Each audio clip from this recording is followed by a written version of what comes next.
우리는 성 쌓는 일을 계속하였다. 백성이 마음을 모아서 열심히 일하였으므로 성벽 두르기는 마칠 수 있었으나 높이는 반밖에 쌓지 못하였다. 그때 산발락과 도비야와 아랍 사람들과 암몬 사람들과 아스돗 사람들은 예루살렘 성벽 재건이 잘 되어가고 있으며 군데군데 무너진 벽을 다시 잇기 시작하였다는 소식을 듣고서 몹시 화를 내면서 한꺼번에 예루살렘으로 올라와서 성을 치기로 함께 모의하였다. 우리를 혼란에 빠뜨리려는 것이었다. 그래서 우리는 한편으로는 우리의 하나님께 기도를 드리고 다른 한편으로는 경비병을 세워 밤낮으로 지키게 하였다. 그런데 유다 사람들 사이에서 이런 노래가 퍼지고 있었다. 흙더미는 아직도 산더미 같은데 짊어지고 나르다 힘이 다 빠졌으니 우리 힘으로는 이 성벽 다 쌓지 못하리. 한편 우리의 원수들은 쥐도 새도 모르게 쳐들어와서 우리를 죽여서 일을 못하게 하려고 계획하고 있었다.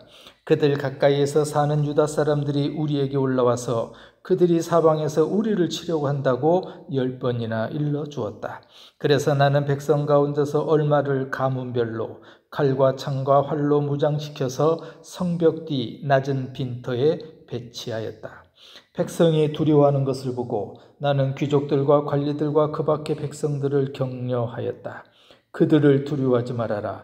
위대하고 두려운 주님을 기억하고 형제 자매와 자식과 아내와 가정을 지켜야 하니 싸워라.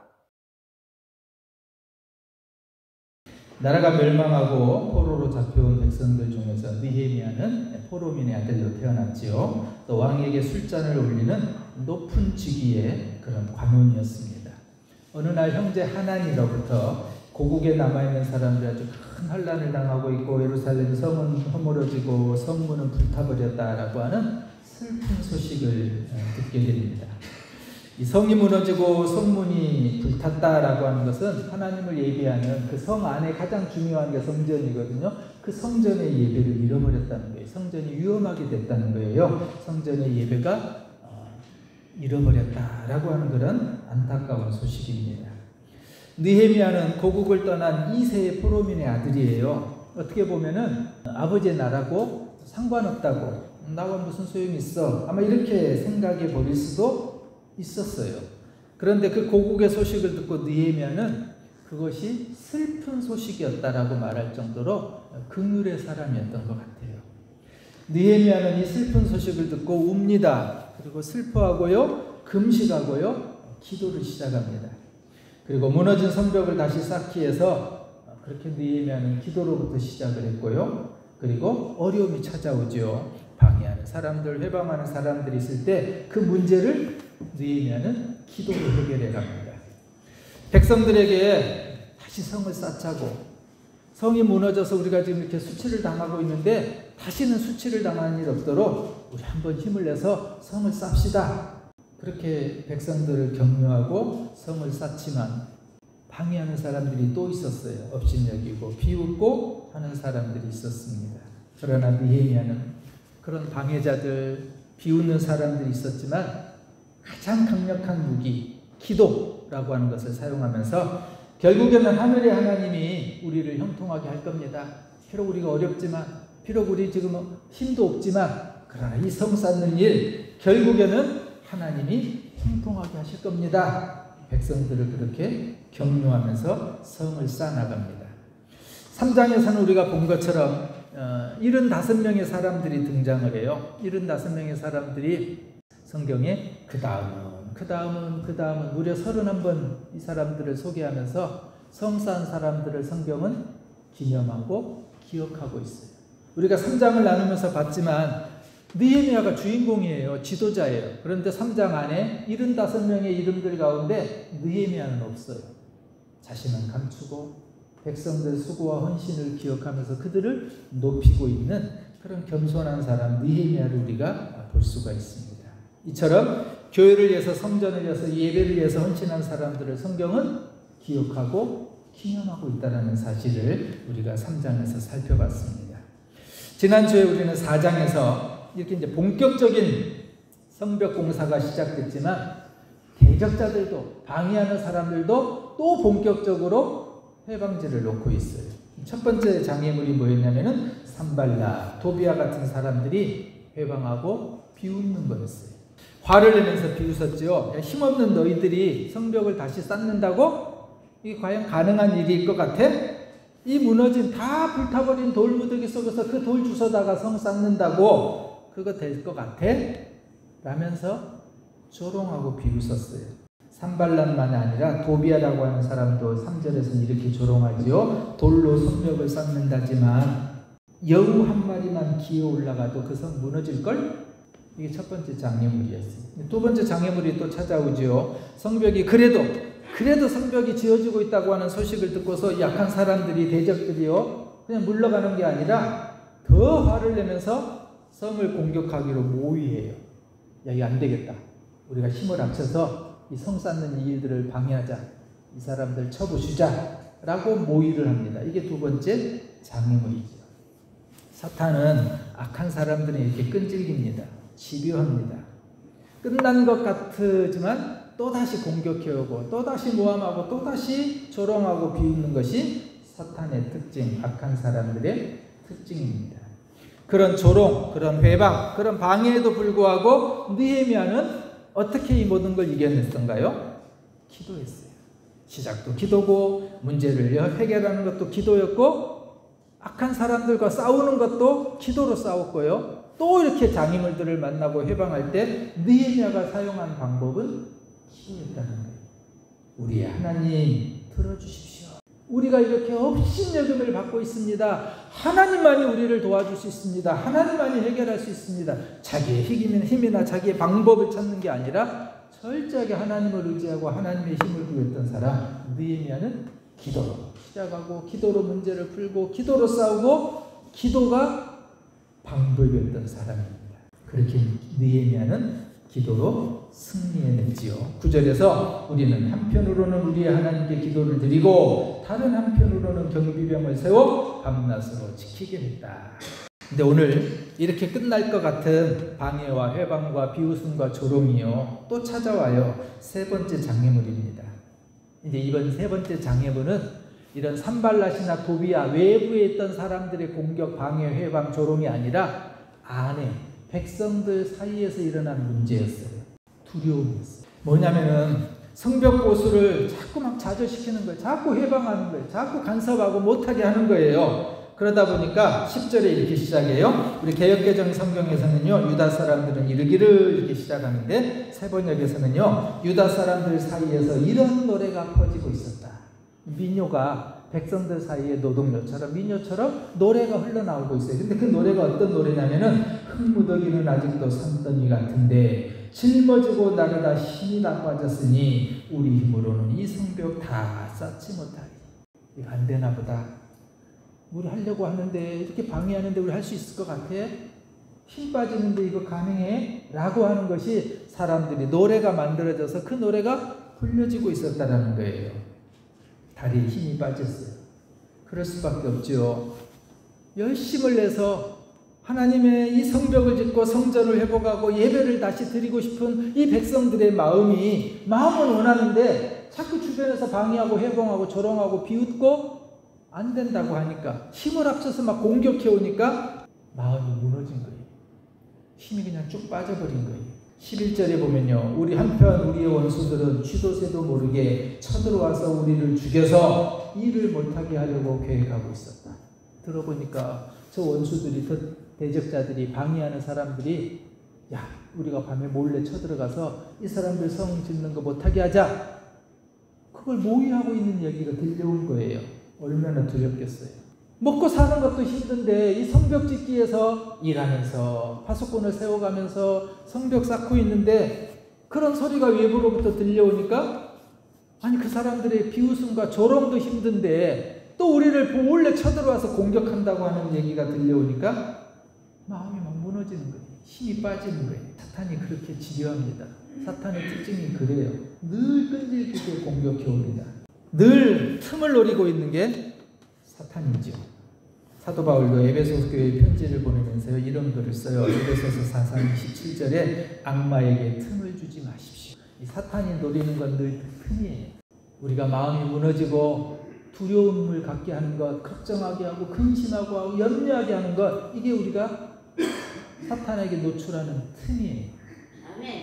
여러분, 성도에게 틈은 미워하고 다투고 시기하고 질투하고 분내고 화내고 원망하는 것, 그게 우리의 틈이에요. 사탄은 그걸로 해요. 그래서 무너지게 만들어요. 악한 사람들은 가까이에 사는 백성들을 통해서 또 어떻게 얘기를 하냐면요, 성경이요 12절에 이렇게 나와요. 그들 가까이에서 사는 유다 사람들이 우리에게 올라와서 그들이 사방에서 우리를 치려고 한다고 10번이나 일러줬다. 무려 10번이나 주변에 있는 막 사람들이 느헤미야와 성 쌓는 이 사람들에게 와서 안 돼요, 못할 것 같아요, 힘들어요, 우리 힘 다 빠졌어요, 저들 또 쳐들어온대요, 어떻게 하면 좋아요. 한 번도 아니고 두 번도 아니고 10번이나 사람들의 마음이 무너져서 쫓아온 거예요. 안 된다고, 못할 것 같다고. 그러니 백성들의 마음은 잔뜩 걱정과 두려움에 쌓여 있었습니다. 그런데 느헤미야가 어떻게 이 문제를 해결해 가고 있을까요? 오늘 4장이 그걸 우리에게 보여줘요. 답이 13절에 있습니다. 13절. 그래서 나는 백성 가운데서 얼마를 가문별로 칼과 창과 활로 무장시켜서 성벽 뒤 낮은 빈터에 배치했다. 느헤미야가 두 가지 방법을 좀 쓰고 있는데요. 백성들을 가문별로, 가족별로, 가문별로 이렇게 다 모이게 해요. 그리고 무장도 시켜요. 무장만 시키는 것이 아니라 거기서 끝나는 것이 아니라요, 마음을 믿음으로 새롭게 할 것을 명령을 해요. 그게 14절이에요. 14절. 백성이 두려워하는 것을 보고 나는 귀족들과 관리들과 그 밖의 백성들을 격려하였다. 그러면서 뭐라고 말하는 거세요? 그들을 두려워하지 말아라. 위대하고 두려운 주님을 기억하고 형제, 자매와 자식과 아내와 가정을 지켜야 하니 싸워라. 아멘. 악한 사람들을 그들의 조롱과 비웃음에 대놓고 해방하고 방해하고 쳐들어가서 저들을 다 무찔러 버리겠다, 모의하고 하는 그런 얘기를 들으면서 마음이 무너지고 힘이 다 빠진 그들을 향해서 느헤미야가 좀 뭐라 그러냐면 두려워하지 마십시오. 왜요? 위대하고 두려운 주님을 기억하십시오. 비록 우리는 걱정되고 근심되고 두려운 거 사실이지만 우리 하나님은 어떤 분입니까? 세상을 만드시고 지금도 온 우주를 다스리시고 우리의 모든 것을 알고 계시고 우리를 가장 좋은 길로 인도하시고 그렇게 오셨던 주님, 우리를 죽음에서 절망에서 어둠에서 문제에서 그때마다 살려주시고 해결해 주시고 여기까지 우리를 인도해 주신 그분 아닙니까? 그 하나님 여러분 기억하십시오. 그러면서요, 이 성벽을 재건하는 이 싸움은 누구를 위한 것인지를 설명하는데요, 형제와 자녀와 아내를 위해서 싸우라고 말합니다. 성벽을 다시 쌓는 일, 그 일은 성전을 지키기 위해서예요. 성전을 지키는 것은 예배를 잃어버리지 않기 위해서예요. 다시는 우리가 예배를 잃어버리지 말자. 왜 우리가 그렇게 고생하고 이방 나라에 포로로 잡혀가고 그 수모를 당하고 고난 속에 살았냐? 예배를 잃어버렸기 때문이 아니냐. 오늘 느헤미야가 백성들에게 그 얘기를 하는 거예요. 이 성벽을 다시 쌓는 일은 성전을 지키는 일입니다. 성전을 지킨다는 것은 예배를, 하나님과의 예배를 잃어버리지 않기 위해서입니다. 이게 예배를 지키는 것, 예배를 예배답게 드리는 것, 예배로 살아가는 것, 이것이 우리가 사는 길입니다.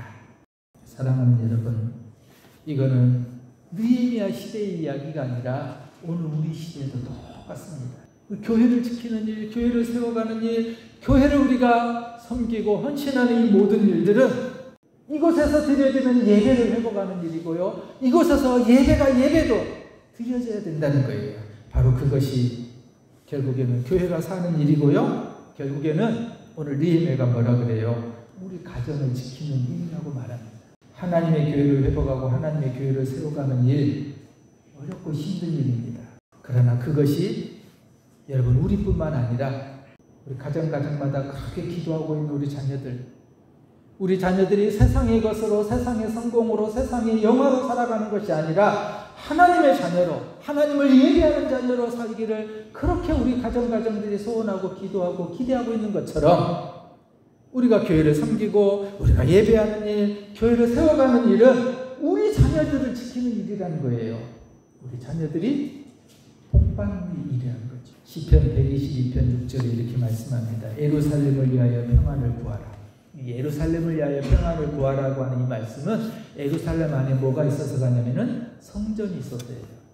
즉 다른 말로 하면은 예루살렘의 그 성전의 평안을 구하라는 거예요. 왜요? 예루살렘을 사랑하는 자는 형통하리로다. 그 성전을 사랑하는 자, 성전의 평안을 구하는 자, 성전을 위해서 예배하는 자, 사모하는 자, 바로 그 사람들이 형통한 삶을 살 거라는 거예요. 그게 시편 122편의 말씀입니다.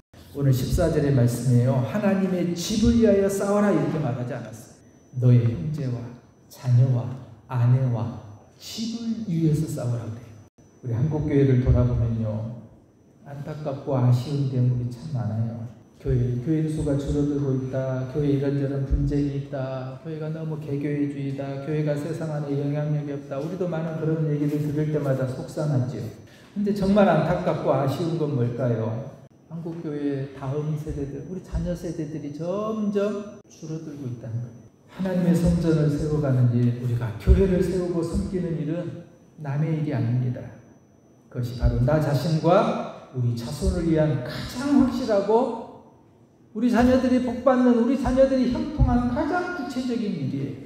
사랑하는 여러분, 우리 교회를 다시 세워가는 일, 우리 교회를 섬기는 일은 결국에는 엉망진창이 되어버린 이 나라를 다시 부흥의 나라로, 영광스러운 나라로 회복하는 일의 시작이 되고요. 하나님의 교회를 위해서 우리가 싸우는 일은 나와 우리 자녀의 집을 지키기 위해서 싸우는 일이라는 거예요.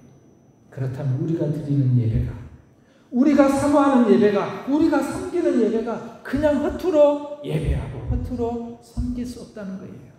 우리의 몸, 힘, 정성, 우리 모든 것을 다해서 예배 안에 와야 되고 예배를 드려야 되고 예배를 사모해야 되고요. 또 우리 몸된 교회를 우리의 눈에 보기에 연약하지만 아끼고 섬기고 헌신하고 사랑하고 함께 이 몸된 교회를 세워가는 일.